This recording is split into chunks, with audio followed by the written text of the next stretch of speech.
ditolak.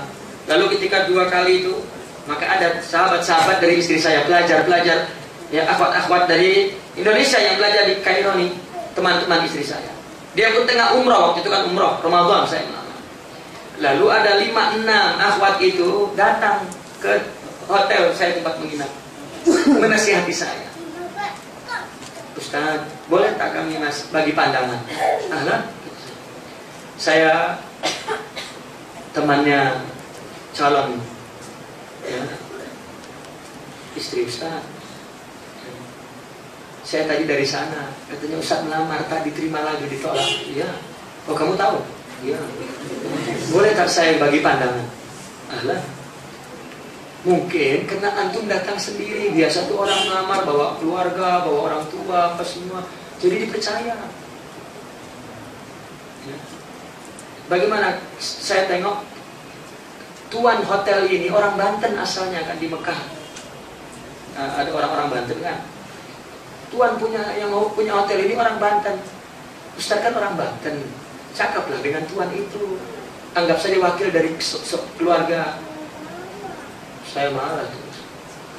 Memangnya saya melamar istri saya karena saya cinta? Tak. Saya mencari calon istri saya. Pernikahan itu sudah ditakdirkan oleh Allah. Saya hanya menawarkan. Kalau ada. Kalau tak ya sudah.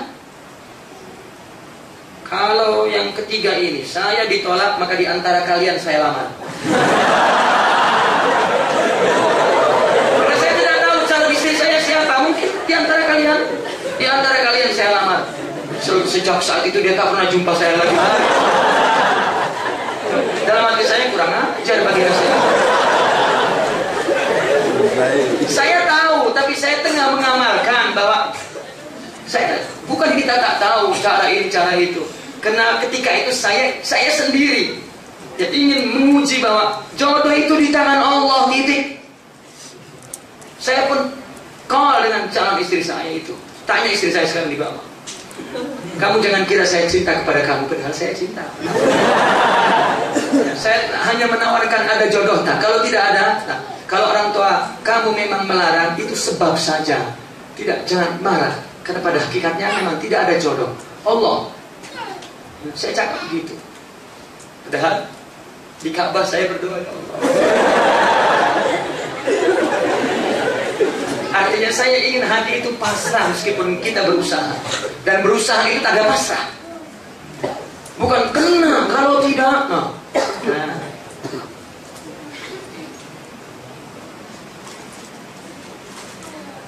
Seperti itu. Ternyata karena saya mendapat nasihat, jika engkau menikah dengan seorang perempuan dari Allah, Allah yang akan memperbaiki dan engkau tidur nyenyak. Saya ingin Allah yang perbaiki saya dan istri saya dan anak saya, bukan saya. Jadi caranya jangan nafsu yang memilih, Allah saja. Saya tengok pun, saya sebelum menikah tak pernah tengok wajahnya calon istri saya, tak pernah. Makanya begitu diterima lamarannya, ya, hari Id saya datang beli cincin. Saya beli cincin di pasar Mekah, kemudian datang ke rumahnya. Saya bilang ke mamanya, boleh tak saya melihat? Karena saya tak pernah melihat lagi. Loh, jadi kamu melamar belum pernah melihat anak saya? Belum. Kalau anak saya jelek?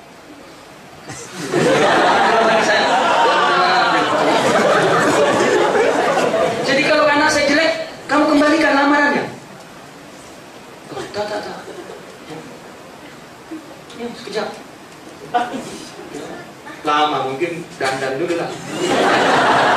Saya tunggu berdoa mudah-mudahan. Begitu keluar, alhamdulillah.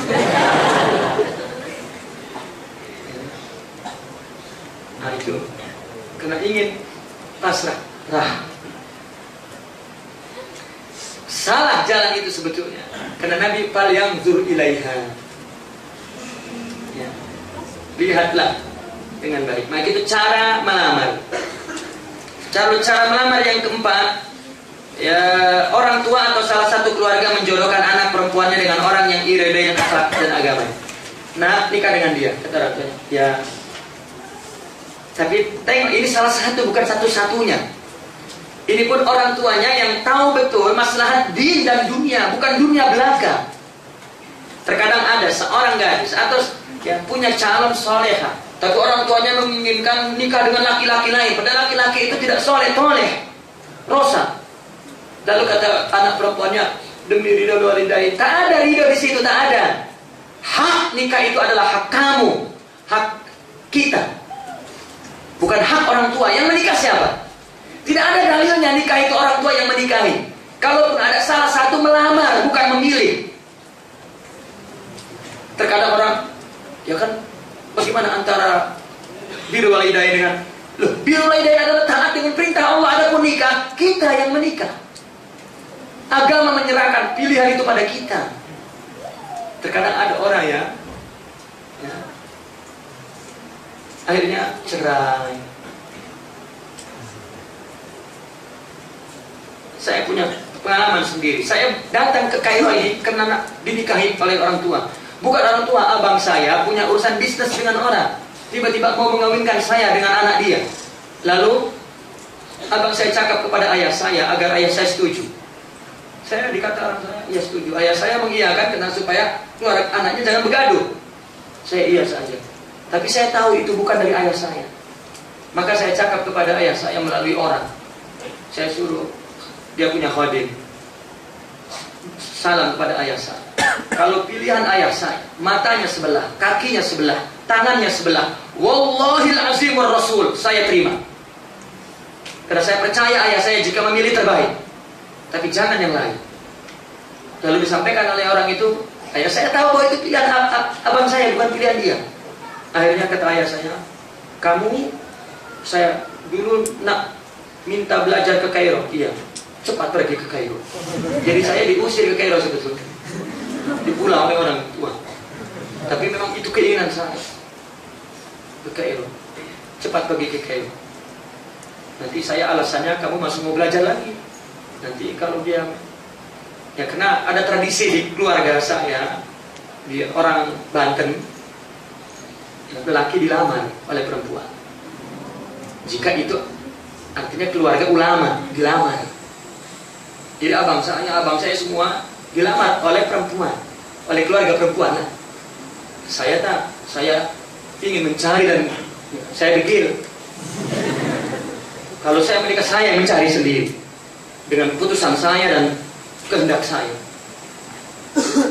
Makanya ketika ya, abang saya tak mau. Kalau ayah saya pasrah. Ya. Karena tidak semua orang tua tahu masalah din. Jika tahu, ya maaf, artinya kebetulan orang tua saya ulama, oke. Tapi hubungan abang saya bisnis, meskipun dia seorang ustaz. Ya, itu sebab saya tak mau. Padahal boleh orang tua melamar, tapi jika dia tahu kemaslahatan, ini salah satu cara melamar. Ya kena dipaham. Tidak ada di situ birrul walidain. Tak ada. Hak yang menentukan nikah adalah kita sendiri. Melamar wanita melalui tokoh masyarakat. Kita datang kepada ulama seperti orang datang kepada Nabi. Ya Rasulullah zawijni. Itu cara melamar. Ya, para sahabat sering melamarkan, ya, sahabat senior sering melamar wanita untuk sahabat junior. Ya. Sayyidina Abu Bakar melamarkan untuk si fulan, Sayyidina Abdurrahman bin Auf melamarkan untuk si fulan, sahabat-sahabat juniornya. Ya, karena dia sudah menjadi tokoh masyarakat kan. Ulama, tuan guru, syaikh, dikatakan kamu menikah dengan dia, khawatir. Itu pun cara melamar yang betul. Dan yang ke berapa itu? Di 246, tokoh masyarakat melamar untuk sahabatnya. Ya boleh. Dan yang terakhir, wanita menawarkan diri kepada lelaki yang soleh. Boleh. Bukan rendah. Maknanya wanita itu jujur, ingin kepada yang soleh dan dia meminta. Dan ini terjadi di zaman Rasulullah SAW. Jika engkau punya keperluan kepada aku menghibahkan diriku kepada Rasulullah. Sepuluh ulama ini berbeda pandangan. Ini adalah khusus untuk Rasulullah. Tapi buktinya Sayyidina Anas bin Malik ya, mengatakan kepada anak perempuannya yang menghina perempuan itu. Karena dia mendengar perempuan meminta kepada Rasulullah untuk dinikahi, maka dia kata tidak punya malu perempuan itu. Maka akhirnya Sayyidina Anas mengatakan, dia lebih baik darimu. Dia ingin kepada Rasulullah dan dia katakan. Ya. Itu pun salah satu sah dalam agama. Habis. Itu cara beramal. Karena saya ramai mengatakan, mendengar, saya sebetulnya ingin dengan dia soleh, tapi ayah saya, emak saya perlu menikahkan dengan si fulan, padahal dia orang rusak agamanya pun. Tapi saya demi birrul walidain. Tidak ada. Nikah itu Anda, kita yang memilih. Itu agama menyerahkan kepada kita. Orang tua hanyalah wilayah adabiyah, bukan ijbariyah. Jika anaknya menikah dengan orang kafir, baru orang tua menggunakan wilayah ijbariyah. Tidak boleh. Tapi kalau dengan anak soleh, di sini ada seorang ayah datang kepada Rasulullah, ya Rasulullah, saya memilih si fulan yang soleh, putri saya memilih si fulan yang soleh juga. Kepada siapa putri saya nikahkan? Kata Rasulullah, la yura, tidak lagi perlu diperdebatkan. Nikahkan dengan pilihan anakmu. Selesai. Karena nikah itu adalah pilihan yang akan menikah. Ya. Nakifana walhamdulillah. Al-Fatihah.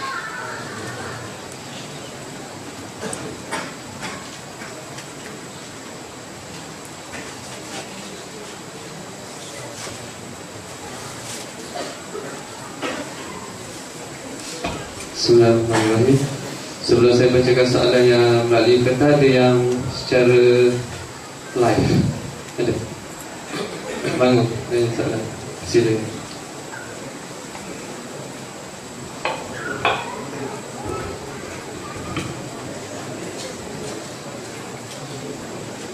Assalamualaikum. Saya secara teorinya semua orang menceritakan mahabbah Rasulullah, cinta kepada Allah, cinta kepada Rasulullah. Tapi secara praktikalnya mungkin ada yang mengamalkan melalui majlis maulid atau qasidah. Tapi bagaimana untuk menggapai mahabbah itu, menjadikan kita ni mushtaq kepada Rasulullah?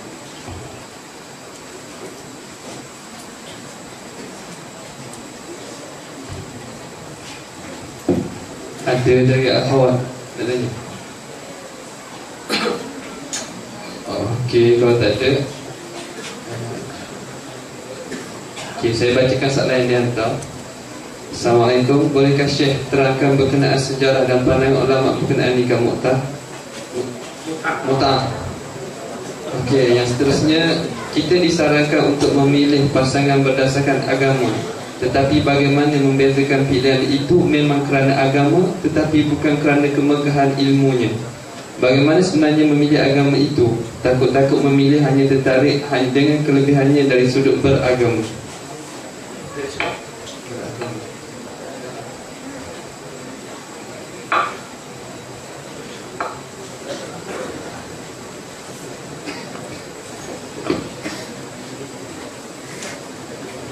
Bismillahirrahmanirrahim. Saya jawab dari yang terakhir.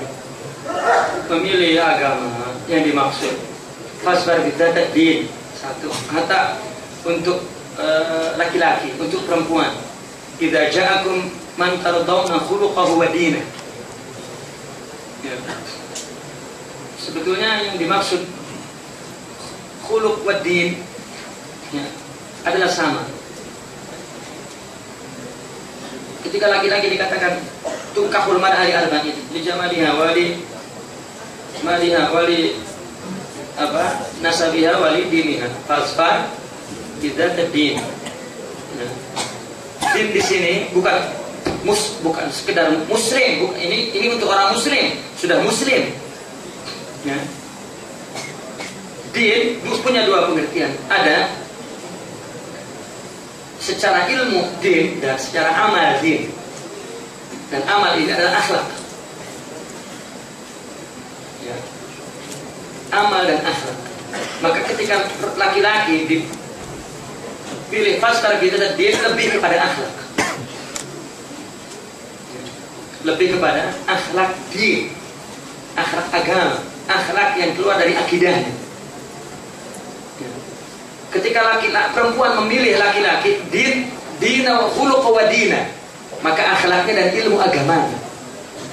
Karena seorang suami adalah seorang yang menjadi pemimpin perlu ilmu dan perlu akhlak. Maka dikatakan idza ja'akum man tardawna khuluquhu wa dina, akhlaknya dan ilmu agamanya. Karena Nabi ketika mengatakan din, ya, ada bermakna taklim, ilmu.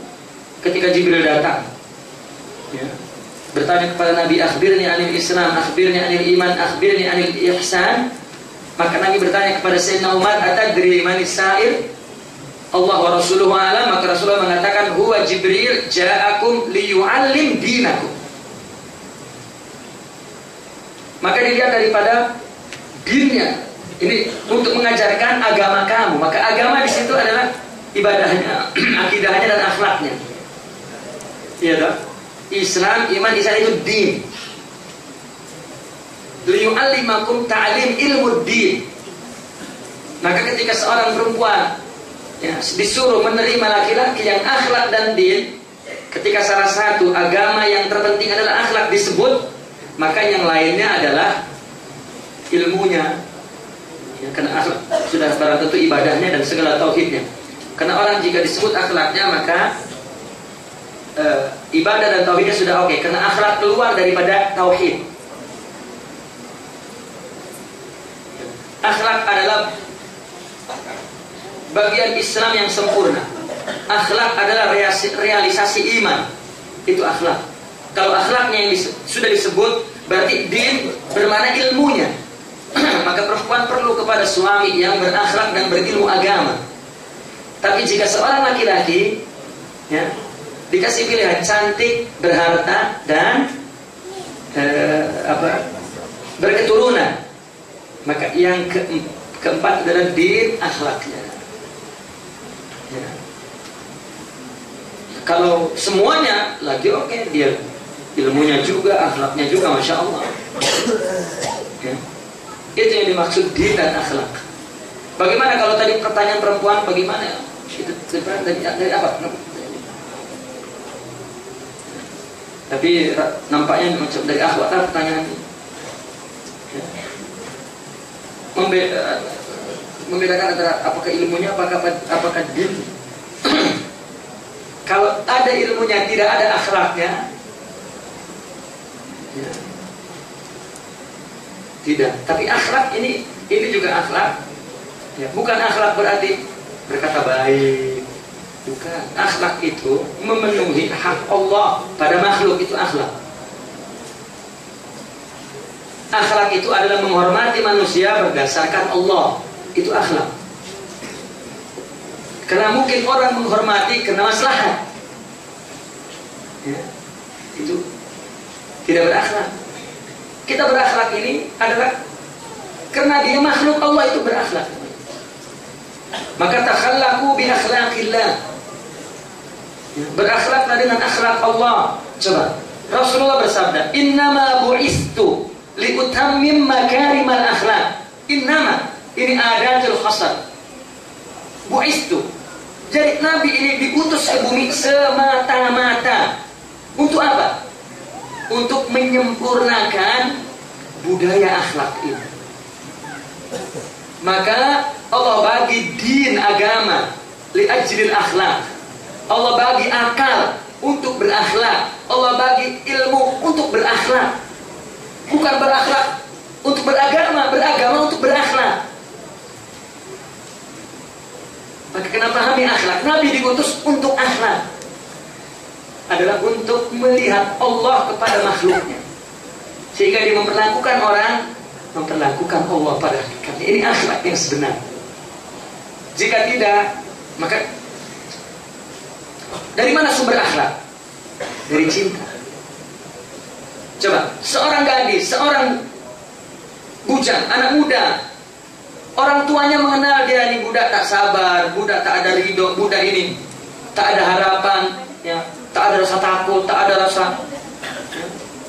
Tetapi bila dia mulai bercinta, Dengan sekedar dia bercinta, mencintai orang, timbul sifat sabar, syukur, ridho, takut, harap. Biasanya tunggu ayahnya, ibunya marah-marah. Tapi ketika dia punya kekasih, dia tunggu kekasihnya. Kamu sedang apa? Tak. Kenapa dia sabar sangat? Ada cinta maka menimbulkan semua akhlak, semua sifat. Kalau cinta kepada Allah maka semua akhlak lahir. Ya, maka cinta adalah sumber akhlak. Akhlak ini dia adalah orang yang cinta kepada Allah. Ya. Tetapi perempuan perlu yang berilmu agama karena khuluquhu wa dinah.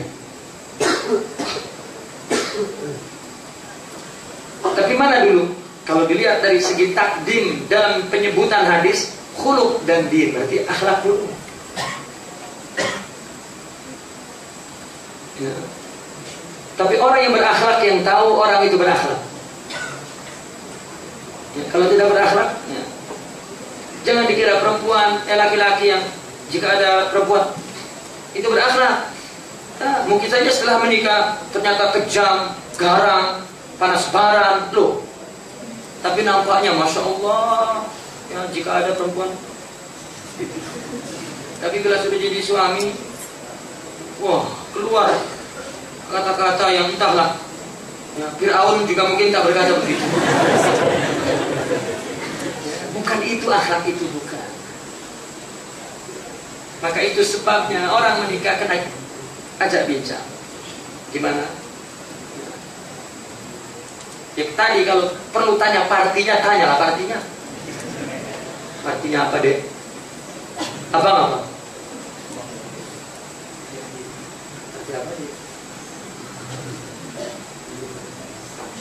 Yang kedua, nikah mut'ah. Kenapa tanya nikah mut'ah? Nikah yang dibesar-besarkan oleh Syiah. Yang sekarang coba ditabrir, dijustifikasi dengan sebab keadaan zaman. Kenapa kena nikah mut'ah dengan sebab zaman rusak? Kenapa nikah betul?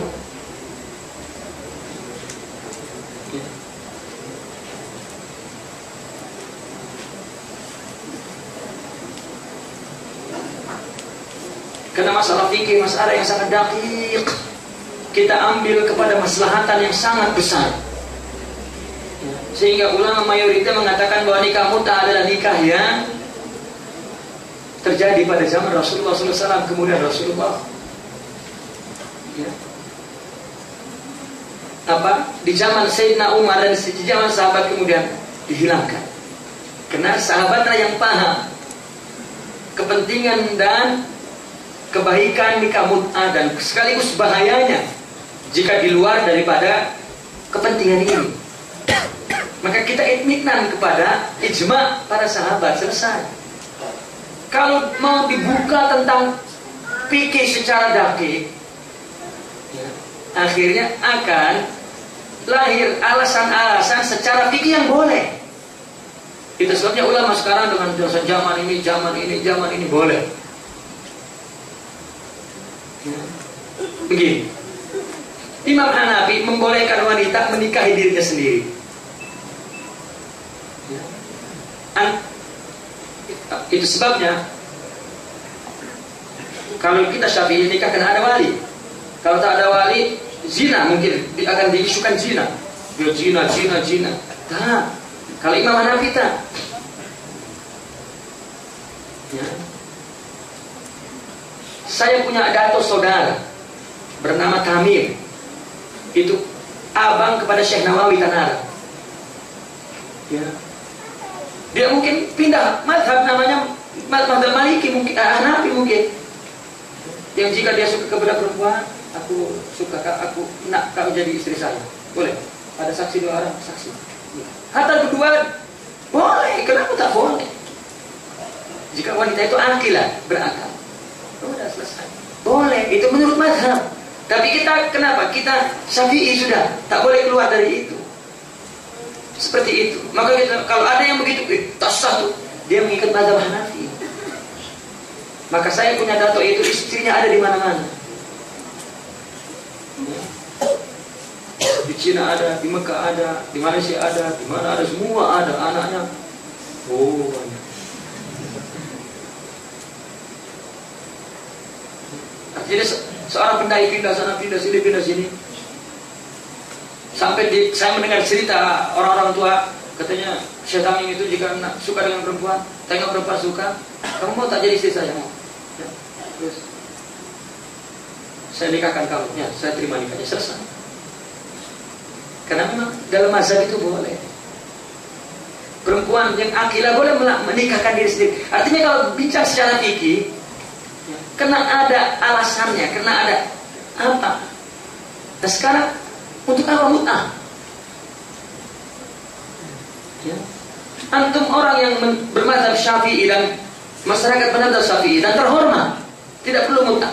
Kalau antum berada di negeri barat, ya, berantau di sana, bekerja di sana, situasinya adalah semua bukan Islam, ya, maka kita Syafi'i yang perlu wali, tak payah perlu wali. Atau seperti orang perempuan barat yang muslimah, ayah emaknya kafir, maka dia boleh menikahkan sendiri. Nah mazhab ini sesuai untuk keadaan itu. Kita keadaannya terhormat, ayah muslim, ibu muslim, masyarakat muslim. Kenapa mut'ah dan kenapa? Kalau kita berada di negeri yang terbuang, ya, daripada kita berzina, maka baru di negeri yang terbuang, artinya di negeri yang jauh dari negeri kita, dan kita kena berada di situ. Kita tak tahu bila kita, ya, kalaupun kita balik nanti, kalau kita nikah di sini boleh, kita bawa istri. Selama saya ada di sini, saya menikah. Namanya apapun mut'ah, karena dia mengikatkan kepada waktu, dan itu boleh keadaan itu, karena keadaan lingkungannya, persekitarannya, dan masyarakatnya tidak terhormat, artinya tidak muslim semua. Seperti perempuan tadi menikahkan dirinya sendiri, karena ayah dan emaknya kafir, ya, saya nikahkan diri saya, ya, sah. Tapi kita mazhab Syafi'i adalah di tempat yang terhormat, di persekitaran yang terhormat, di keluarga yang terhormat. Maka lakukanlah pernikahan dengan pernikahan yang terhormat dengan wali, dan nikah betul, karena tidak ada maslahat apa-apa. Nabi menikah, membolehkan nikah itu kena di zaman yang tidak tenteram dalam peperangan. Seorang akan pergi berbulan-bulan, kalau tidak dibolehkan menikah, mati. Sekali itu. Adapun ketika sudah tenteram, tidak berlaku itu di zaman sahabat. Maka Sayyidina Umar bertanya, ketika dia mengutus tentaranya perang, berapa lama wahai kamu wanita ditinggalkan oleh suamimu? Bertahan 3 bulan. Maka setiap 3 bulan tentaranya pulang. Ya, karena jangan sampai menghindari ada hukum yang akan merusak tatanan masyarakat, mut'ah dan lain sebagainya. Ya. Kalau dia membuat zaman sekarang, kalau tadi nikah banyak berzina daripada menikah, kenapa berzina? Nikah betul-betul, kenapa? Orang tua anaknya belajar tak boleh menikah, kenapa? Nanti zina. Lama-lama dia memilih mut'ah atau pindah mazhab. Ya. Itu sebab saya dari dulu, jika ada pelajar mau menikah, emaknya tak setuju, kakaknya setuju, saya datang. Kenapa tak setuju? Dia masih budak lagi mau menikah. Dia sudah mau menikah, sudah dewasa namanya. Kenapa dia anggap budak? Ya sudahlah menikah, ya memang dia mau menikah. Puluh-puluh pelajar, baik pelajar Indonesia, ada pelajar Malaysia, kata ya, emaknya tak bersetuju, kakaknya bersetuju, saya datang. Tak pernah kenal pun, tetap saya datang karena hak. Ya. Meskipun ternyata dia hanya nafsu saja menikah, semua Allah. Kalau memang tak jodoh ya tak jodoh, tapi saya hanya berupaya saja sudah. Ya. Baik. Dan yang terakhir, Allah. cinta kepada Allah, cinta kepada Rasul,